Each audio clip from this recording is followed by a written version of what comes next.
This is Americana Podcast, the 51st state.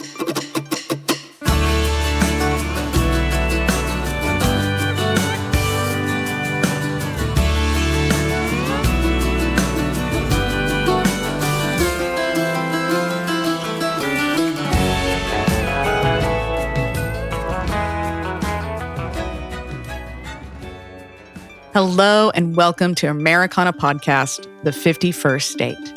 As promised, dear audience, we're shifting gears this episode. As a historically music-centered podcast, this next episode may be a bit of a surprise, but I think it's going to be really great. And we would be missing out on a moment if we didn't begin addressing Americana as its own kind of cultural moment. And it doesn't take too long to realize that culture tends to have a wardrobe. From the kitschy booted soles in Studio 54 to the frosted tips of 90s boy bands, where there's a movement, there is merchandise. Which brings us to Rodger and Jackie Chieffalo, of the Not Your Granddad's Western Outfitters, Chieffalo Americana, located in Fort Worth, Texas. And we're tuning into a story of a brand that plays like a great Americana song, soulful, deliberate, and built to last. Chieffalo Americana didn't come together overnight. It began more like a slow-building chord progression, two founders brought into harmony by a shared love of fashion and tailoring, connecting the way musicians do when the timing is just right. From that spark, they've built something greater than the sum of its parts, a brand rooted in the spirit of vintage and Western tradition, but tuned for a modern urban rhythm. At its core, Chieffalo is about craft, not just in the clothes, but in the business itself. Like a well-produced album, every detail is intentional, every move part of a bigger composition. This isn't fast fashion, it's the long set, built with care, structure, and a clear sense of identity. So join us this episode as our host, Robert Earl Keene, speaks with Rodger and Jackie Chieffalo about their beginning, their chorus, and their bridge to the future, while also discussing the trends many of us see or wear on stage. I'm your producer, Clara Rose, and this is Americana Podcast, the 51st state.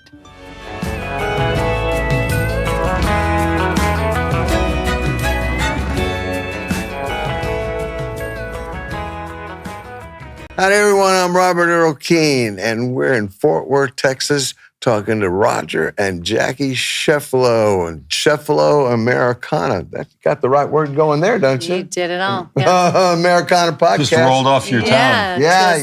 A lot of other things roll off my tongue, and they're not so good. So we are happy to be here, and we're talking about not only, we've been a music-based podcast for the longest time, talked to a lot of music industry people, but mainly singer-songwriters. However, what we're so happy to do today is you're our first guest that we're talking about Americana fashion. Well, I came into this before I ever met Jackie, I had been renovating hats for about 15 years.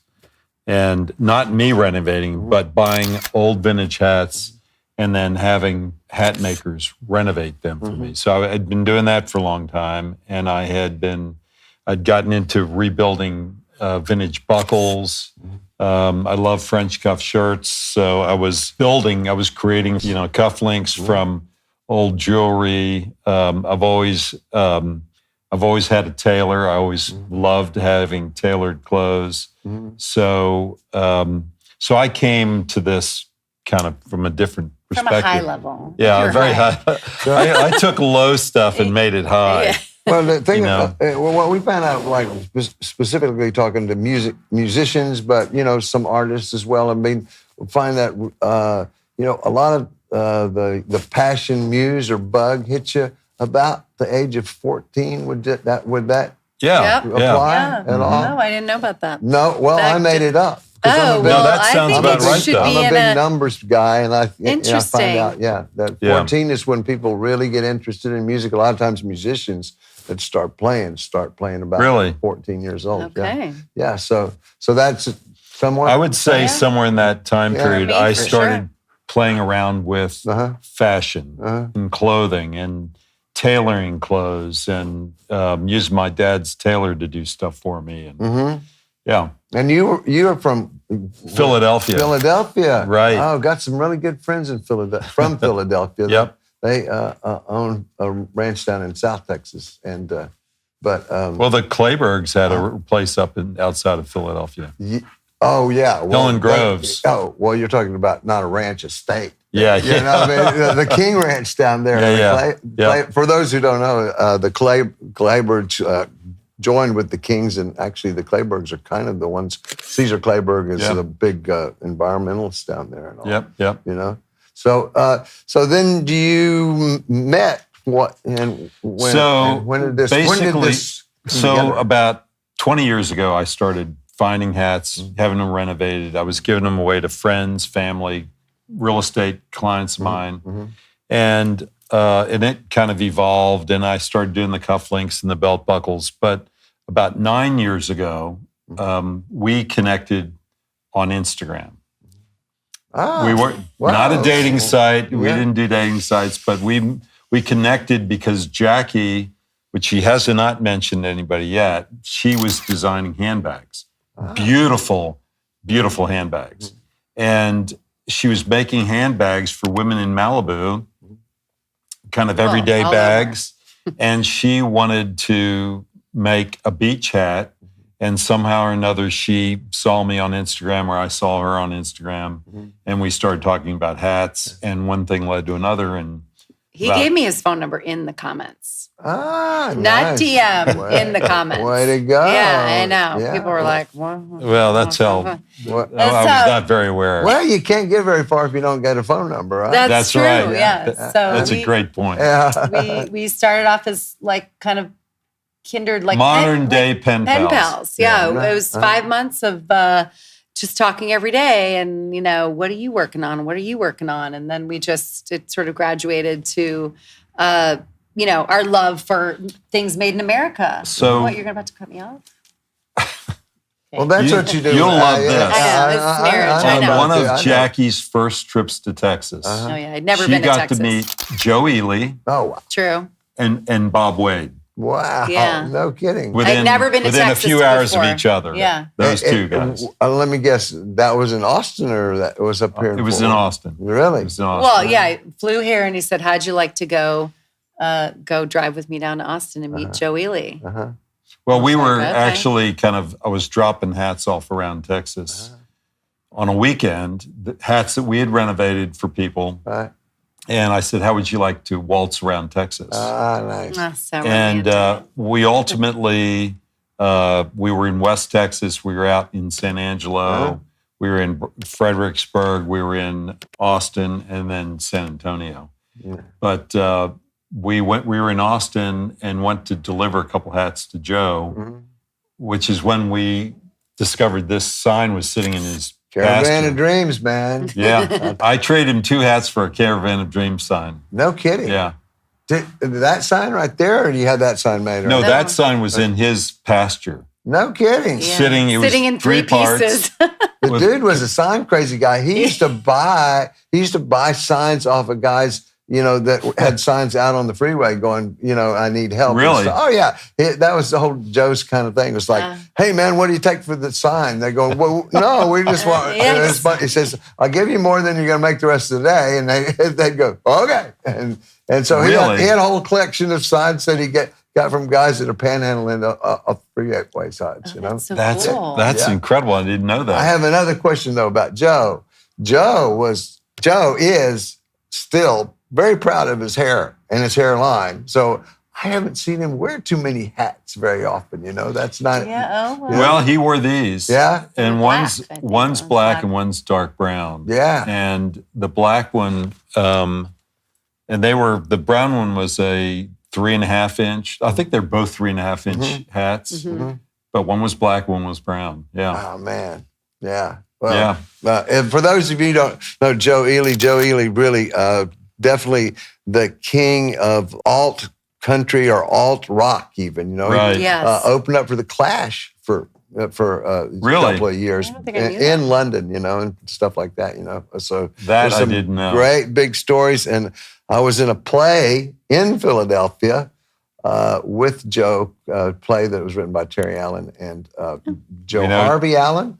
And so we rehearsed down in Austin, but we took it to Philadelphia and did it for a month there in Rittenhouse Square. Yeah, Rittenhouse Square. Yeah. It was in a little bitty theater right down the street from Rittenhouse Square. I had the best time of my life. Wow. Yeah, and so we're friends with the Allens too. Yeah. Terry and Joe Harvey. They're a pair, huh? Bale Creek is a good friend of ours. Yeah, we're fans of Bale. Bale's a friend of ours. Well, we can just go into this. Yeah. I know, we can just talk about other people.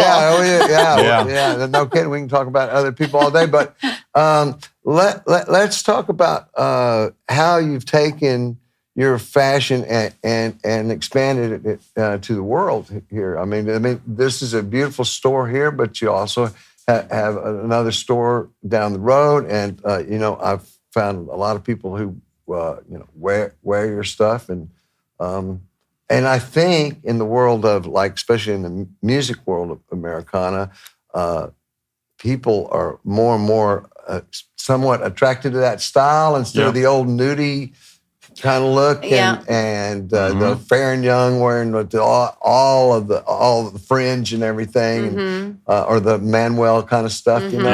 People still get some great Manuel things, but the fact is the cool thing is to look cool but a little rugged at the same time. Right. Yeah, it intersects with where we just sort of have a little bit of the items that everybody wants that's either vintage or Western. So it's I've always wanted a fringe jacket, but I don't want to be head to toe. I don't want to do the whole full Monty. And I want to go back home to Chicago or New York, wherever, and be able to still wear it and not look like a costume. Right. So I think it's like an approachable but also offering. From the very beginning, at least on my side of my journey, was to create something that was urban, Western, and very American. And these hats are all of that. And then we kind of went from there with, I went from there with the cufflinks and the belt buckles and the belts and even the scarves. But when Jackie entered the picture, she really took it to the next level. And I think her eye and what she's doing with the fashions that we're getting now, everything is American made, with an American vibe to it. Right. And it is urban. It's not, it's Western flavored, but it's people in the city that are wearing it and enjoying these things. Yeah. So you get out of your golf clothes and stuff, and you get on your urban Western wear and stuff.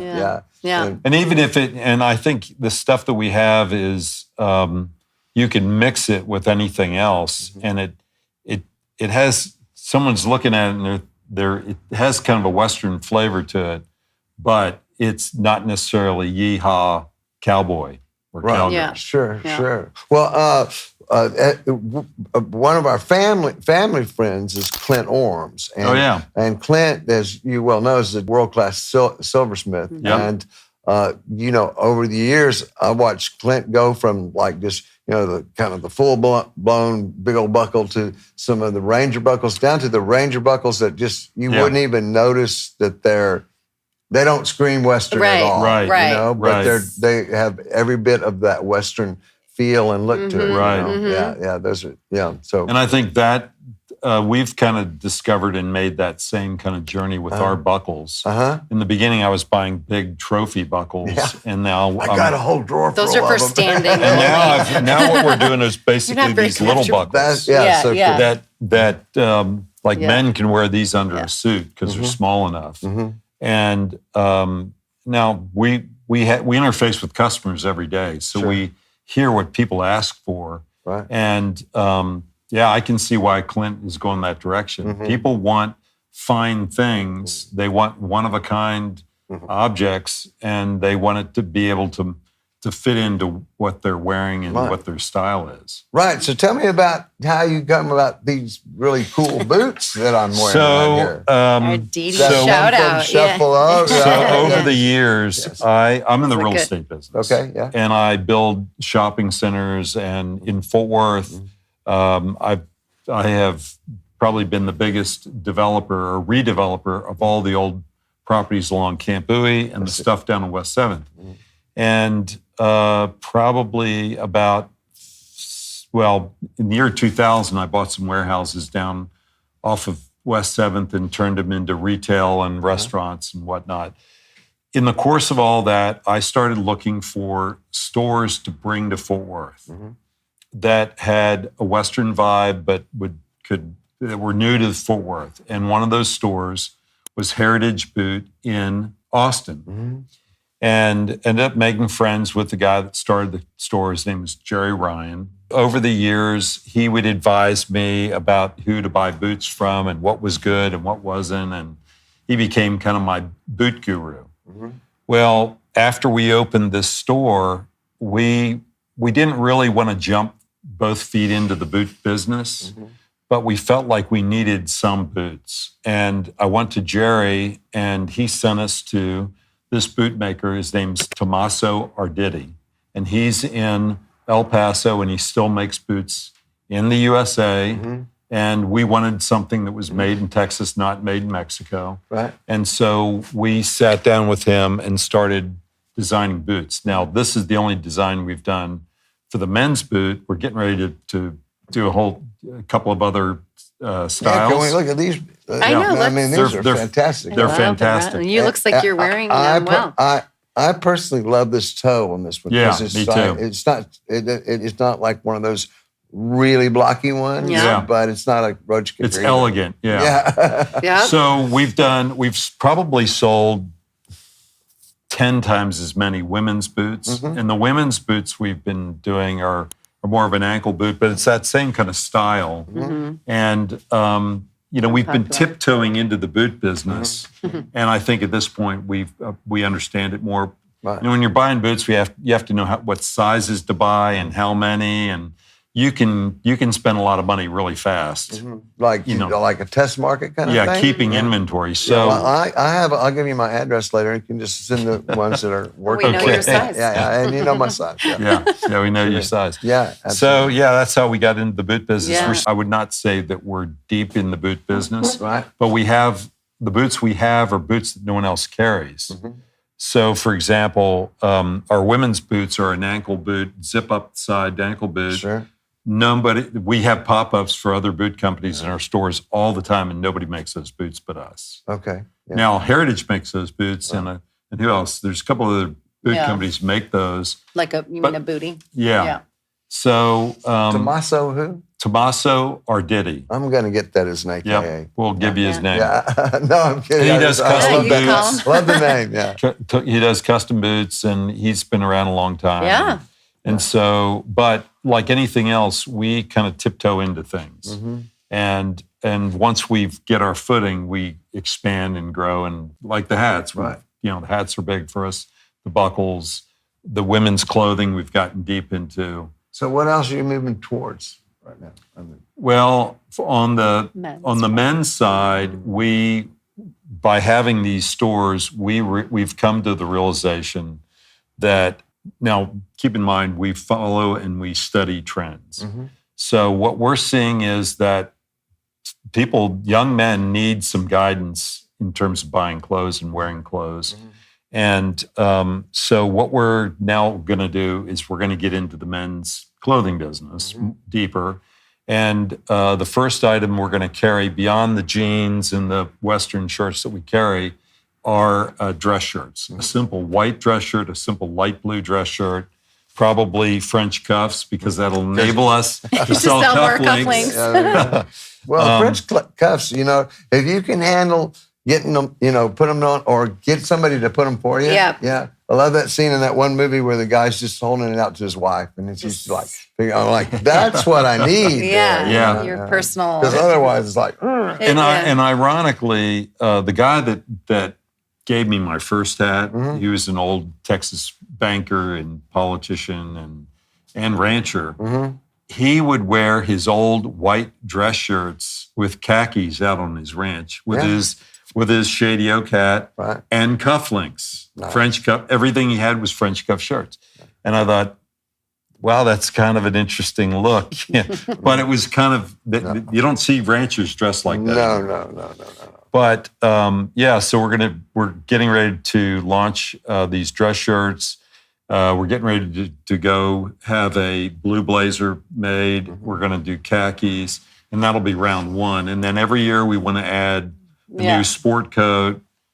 Somewhere down the line, probably a suit. Now, the blue blazers is going to have like a yoke on it or something? It's always going to have. I don't know about that. This is where we might disagree. Huh? But I feel like it should have a subtle Western vibe, Yeah. To make it unique. You heard it here first, ladies and gentlemen.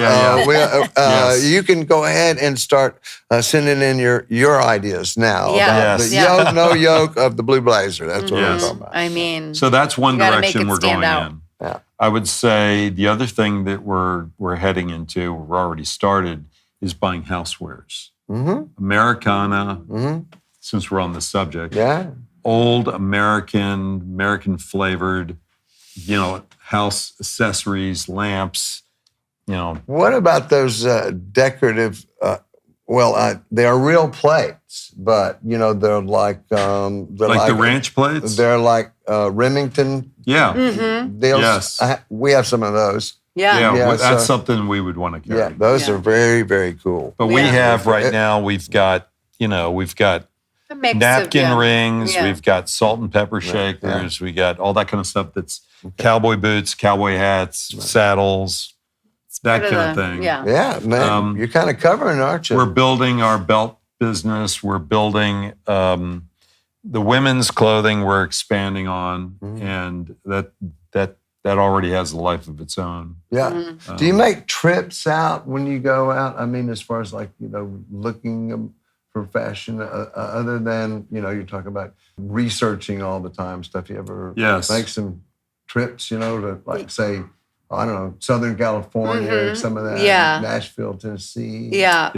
There's that, and we were also discussing this earlier, is a lot of times these makers or, designers, they're now coming to us.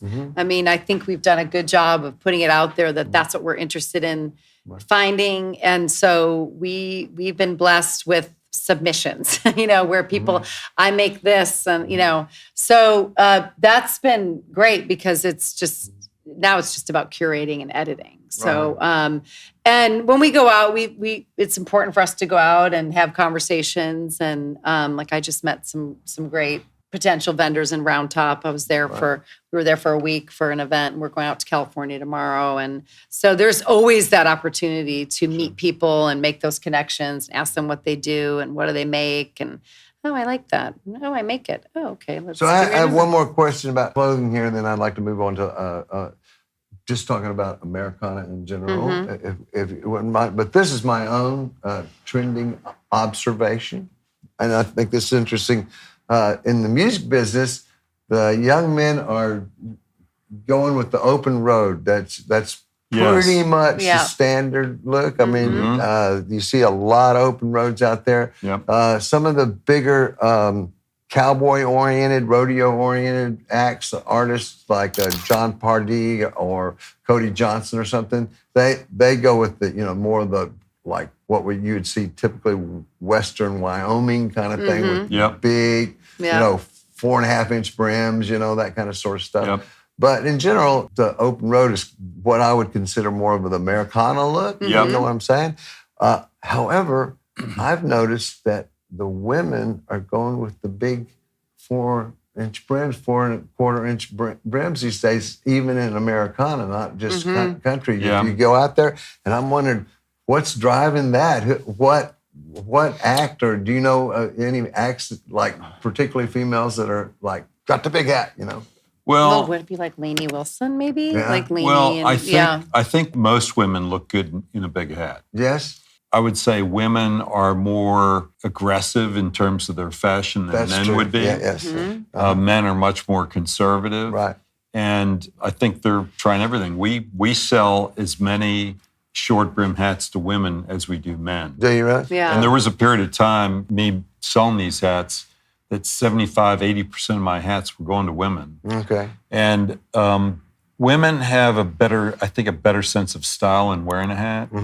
And they take a little They do more of a liberties. head-to-toe look. I will have to say that. Yeah. I mean, like, some of the Americana guys, it's like they throw in a pair of jeans and a pearl snap shirt and an open road, and they're there. But, we have a lot of hats in Nashville. The women, we have a lot of hats over there. Head to toe. Yeah. Well, I think for the women, the hats are kind of like the boots or maybe like my sunglasses drawer. Like you have your hat, you have your big brim for certain things, and then you like your short brim for other things. And just like you like your short boots for certain outfits. But yeah, I think it's a head to toe thing. But I think we have customers, women that buy the short brim that have many big brim. It's just adds to their collection. Well, I mean, but I think right now you're seeing the big. Yeah, I lost a bet one time with a friend of mine. We were playing some poker game, and it was one of those big poker games, like where you had the big blind and little blind and everything. And I got to talking to this friend of mine, and he was talking about how many pairs of shoes his wife had, and I said, my wife has a lot of shoes. He goes, my wife has so many pairs of shoes that she has a picture on every box of what shoes in the box. And I said, he says, how about $100? I said, okay, great, $100. And so he picks up his phone, calls her right there. It's midnight. And he calls her and says, how many pairs of shoes do you think you have? She goes, I can tell you exactly how many pairs of shoes. I said, okay, I hope it's less than 50, because that was about what I was thinking my wife had, was like 50 pair. No. 461 pairs. Yeah. Yes. Of shoes. So I went, boom, you Never get that. mind. Yeah, there's your 100. Yeah. Could not believe it. So, when someone has a sense of style, they don't just stop at, No. You're not like, I have 50 shoes, I'm done. Two hats and that kind of thing. Yeah. It's the same deal. It's like they like to have, and I'm a clothes horse, so I like what you're wearing. I'm way into the having options is what I would call it. Here at Americana Podcast, 51st State, we're always trying to expand and define Americana. And, right here talking with Jackie and Rodger, we're expanding it right here a little bit, talking about Americana and a fashion world. But first, I'd like to start out, would you have a short definition of Americana? And it can be, you can think of it in musical terms, or you can think of it as across the board, really. It's hard to answer in a short way. 10 seconds, Bob. Yeah, I think storytelling would be at the spine of that definition. Right. For me, anyway, it would be sort of embracing the past and sort of linking it to the future and just kind of putting it all in a little, existence of just like how you communicate, what you listen to, what you eat, like where you go, what you have conversations about. I mean, it's such a hard thing when you think about it, to make a concise sort of description. But for me, I think it's the storytelling, and certainly with our store, everything has a story. I mean, we know the story of every maker, how they started. Every hat has a story. So that's part of the experience you have when you come in here. So, Rodger? Yeah. Well, I would just say that when I think of the word Americana, I think, and as it pertains to fashion or food or music or any of those categories, I think that it is, like anything American, it is an amalgamation of our history. And that amalgamation could be whatever has come to this country from another country. Denim came from somewhere else, I think France, but we made it distinctively American, the way we used it. I don't know where barbecue came from, but that's a distinctively American food, right? Yeah. For me, at least. The way we grill our steaks, the way we grill any of our meats. In music, several years ago, I owned the Crystal Springs property. And so I went down that rabbit hole of studying Western swing music. And Bob Wills, who started his career here, mile from here. And I started reading about all the things that went into Western swing music, from Tejano, coming up from Mexico, to Eastern European Czech music, or whatever the heck that was. Accordion, jazz out of New Orleans. All that music has amalgamated. And of course, we watched that TV series about country music last year. And it was amazing to see where that came from. For me, Americana is got a historical basis, but it's this amalgamation of all these things that have come together in America. Well, since you are in fashion other than yourself, so who would you consider truly Americana fashionista, I guess? Well, I'm probably the most obvious one is Ralph Lauren. Ralph has made a career of creating style that is the Americana that it would be in your dreams. Yeah.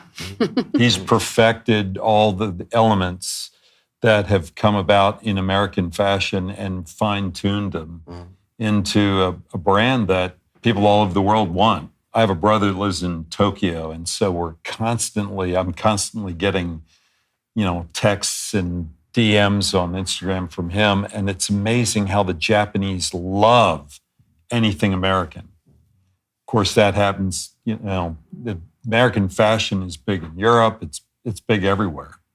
And I often kind of scratch my head and say, well, why is it? And, for me, part of it is the practicality of clothing. In Americana fashion, there's that practical element of how practical the clothes are. And then the other part of it is how, the things that survived are style evolution have always been kind of designed well. Like the Levi's jeans, who came up with those things? The pockets, the rivets, all the little details of those jeans have become so popular. And, Wrangler, who came to the game late, those are now very popular design. So practicality followed by just great design. I'm assuming you do pay attention to some things going on in the Americana world musically. Do you have certain artists that you follow or that you like there? I would say, for me, not anybody specific, but I do listen to a lot of country western. Right. And I like the storytelling. I think the storytelling is my favorite part of, and the tunes are always great tunes, but the storytelling is clever to the point where if it puts a little smile on my face, it's scored for me. Right. I think, to touch on that, Stephen Wilson Jr. is kind of obsessed with him lately. There's some lyrics in many of his songs where it's just, I think American Gothic is probably my favorite song, where it's this duet. I don't even know who he's doing it with, but they're talking about the smell of the wood in the room and they're describing these little moments in between, whether it's upholstery or the walls or, it's like so, and you're just like, I've never even been in a room like that, but I feel it, and it's just sort of, I think he's the latest example of someone that really sort of gets you right there. Well, following that storytelling thing, who would you consider Americana, Van Morrison or Bob Dylan? Ooh. I would. We just watched the Bob Dylan documentary. Yeah. Yeah. And I guess I never really knew that much about Bob Dylan, but after watching that documentary and then also watching, and listening to a lot of Van Morrison. Yeah. Well, he's also Van Morrison's kind of soundtrack of our love story. Is that right? Yes. Yeah. Right. So, any song in particular? Tupelo Honey, maybe. Yeah. But then I turned you on to Mark Knopfler, and he was like, Dire Straits, I hate them. Mark and I'm Knopfler. Like, no, but you don't.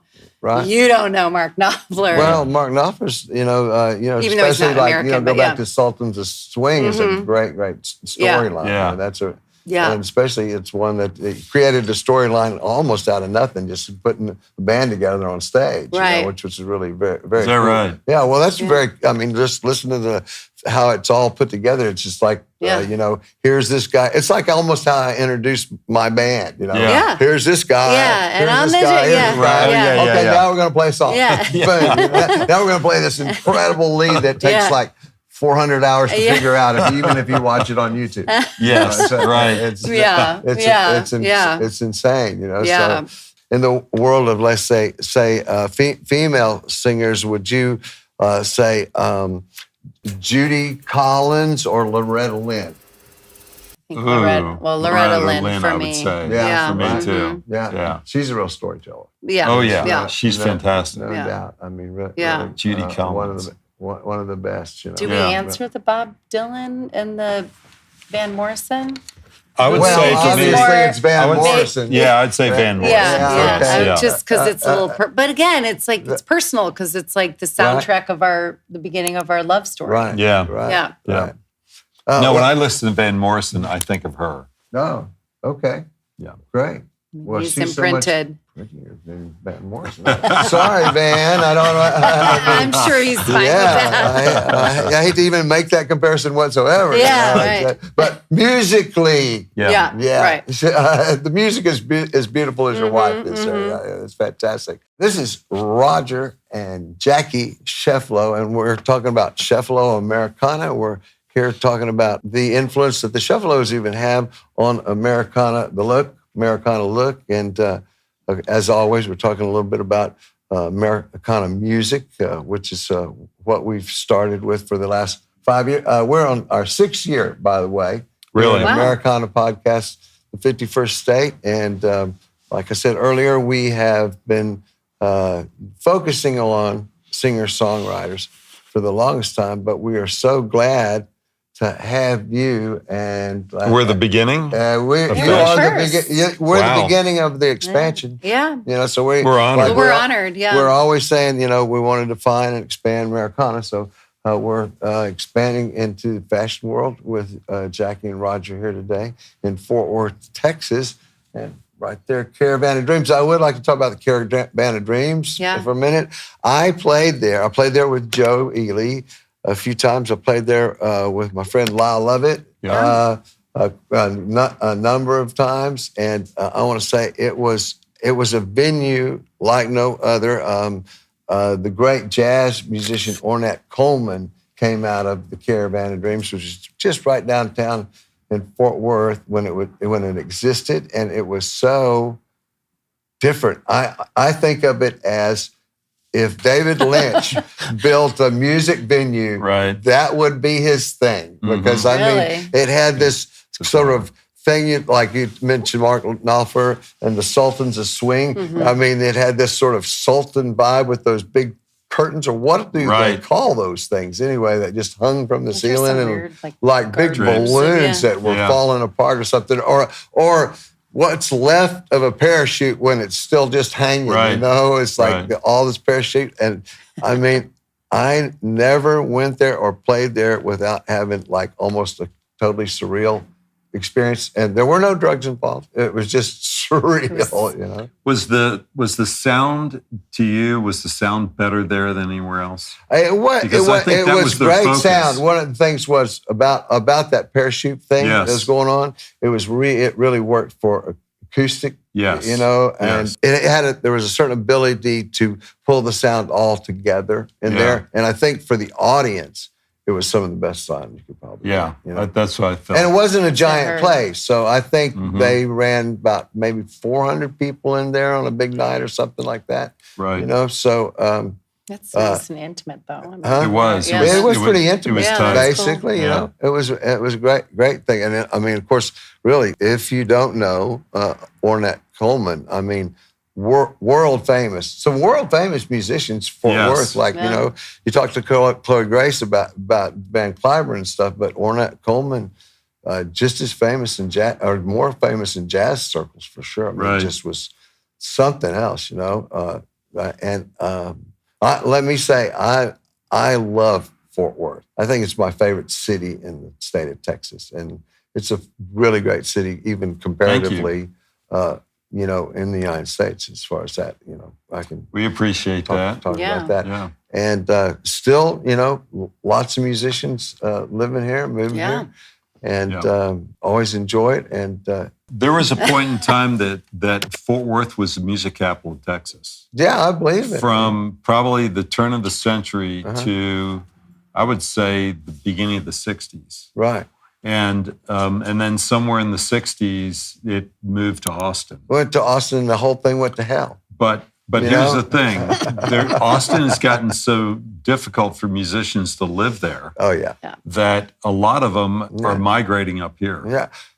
Yeah, my Uber driver on the way over here was from Sudan, and he was telling me that the reason that he lived here in Fort Worth is because a normal person could be here and have a life and, have a job and make it here in Fort Worth. Yeah. Whereas, Austin, Texas, you gotta move even past Wimberley now. You gotta move down to Buda or whatever. You gotta move way out. Yeah, way the hell out, So anyway, beautiful city. Y'all are all a beautiful couple. I really appreciate it. Well, Thank you. So Thank you honored. so much. And you've been listening to Americana Podcast, the 51st State. We've been talking with Rodger and Jackie Chieffalo. Chieffalo. Got it, right? You betcha. Perfect. I'm not going to mess it up. No, you don't. Yeah. Well, I always think this, let me tell you personally, I had this old friend that used to call me Chief, and I keep going, Chief. I don't know. It pops in my head. But anyway. Yeah. We want to thank you so much for being on Americana Podcast, 51st State today. And thank Chloe Grace for standing in for me and helping me out. Yeah. And everybody else here, Kelly Thomas and Katie and Brett. Thank you, Brett, so much. Thank you, Brett. Yeah, thanks, You're Brett. back there. Yeah. Okay. It's our pleasure. Anyway, Thank you. good luck to you, and we'll see you Appreciate it. down the road. Appreciate For it. sure. Thank you. At this time, we would like to thank our guests, Rodger and Jackie Chieffalo, and our host, Robert Earl Keene. This episode is brought to you by Keene Productions, organized by Kelly Thomas, edited by Brett Brock, with original music by Kim Warner, and produced by Clara Rose. And a special thanks to Chloe Grace and Katie Crambeer. If you like the show, please remember to like, share, and or subscribe for upcoming episodes and content. We are wherever you listen to podcasts, in addition to also being on YouTube at the official Robert Earl Keene YouTube page. This support really helps us out. You can also go follow the official Robert Earl Keene and Americana Podcast socials for updates and snippets about the show. Thanks again, and until next time, let the music play.